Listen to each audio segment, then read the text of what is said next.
اور صحابہ پھر حضور کے در پاک کو دستک تک بھی نہیں دیتے تھے۔ جب حضور سے ملنا ہوتا تو آ کے دروازے پر بیٹھ کے درود پڑھتے رہتے۔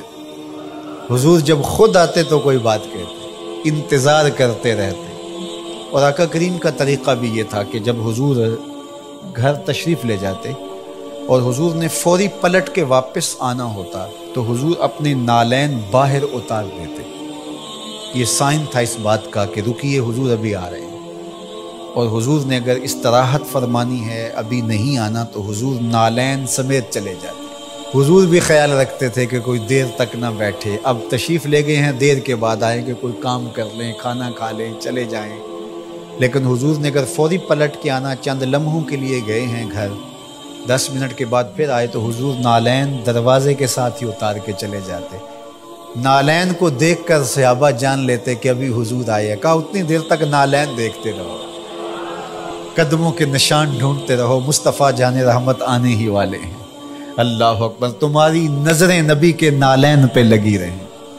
امام بخاری نے ادب المفرد کے اندر صحابہ کے اس منظر کو بیان کیا ہے۔ کہتے ہیں کہ صحابہ حضور کے دروازے پہ پھر دستک نہیں دیا کرتے تھے، اور اگر کبھی ناگزیر حالت ہو جاتی، دستک دینا پڑ جاتا حضور کے دروازے پہ، تو پھر ان کا طریق کیا تھا؟ کہتے ہیں کانت تکرہ ابواب النبی بالاظافر، صحابہ اپنی انگلیوں کے ناخنوں کے ساتھ حضور کی دہلیز پہ دستک دیا کرتے تھے، ہولے ہولے حضور کی دہلیز پہ دستک دیا کرتے تھے۔ تو مولا علی قاری فرماتے ہیں کہ ناخنوں سے دستک کیوں دیتے تھے؟ اے دربن خفیفن و دکن لطیفن تعظیمن و تکریمن و تشریفن، یہ صرف اپنی بے تابی کا اظہار تھا کہ ہم کھڑے ہیں۔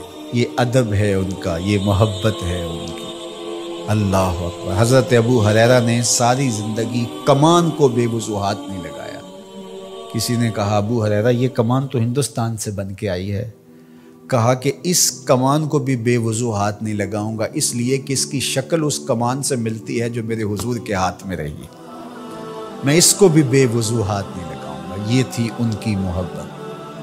ایک صحابی حضور علیہ السلام کا ایک فرمان بیان کرتے ہیں اور کہتے ہیں حضور نے ایسے انگلیاں اٹھائیں اور بتایا، اور ایک دم کہا یہ میں صرف تمہیں بتانے کے لیے کہہ رہا ہوں، ورنہ میری انگلیاں حضور کی انگلیوں سے چھوٹی ہیں۔ اللہ اکبر۔ کہا یہ جو میں نے کہا نا حضور نے یوں انگلیاں اٹھائیں، یہ میں تمہیں بتانے کے لیے، مسئلہ سمجھانے کے لیے، میری انگلیاں حضور کی انگلیوں جیسی نہیں ہیں۔ اللہ اکبر۔ حضرت عباس بن عبد المطلب سے کسی نے پوچھا کہ آپ بڑے ہیں یا حضور بڑے ہیں؟ عمر کے بارے سوال کیا۔ کہا سال زیادہ میں نے گزارے ہیں، بڑے حضور ہی ہیں، بڑے حضور ہی ہیں۔ یہ تھا ان کا ادب، یہ تھی ان کی محبت۔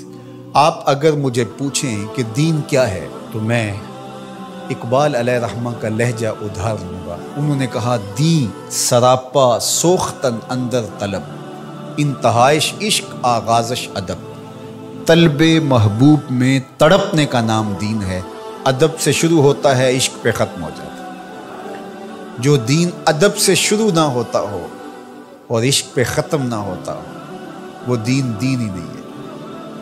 میں ان تھوڑے جملوں میں آپ کو بہت کچھ کہنا چاہ رہا ہوں۔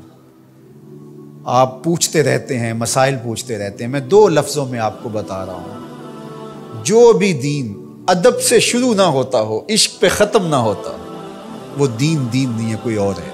عشق ہی ابتدائے ذات، عشق ہی انتہائے ذات، عشق نہ ہو تو شرح و دین بت کدا تصورات۔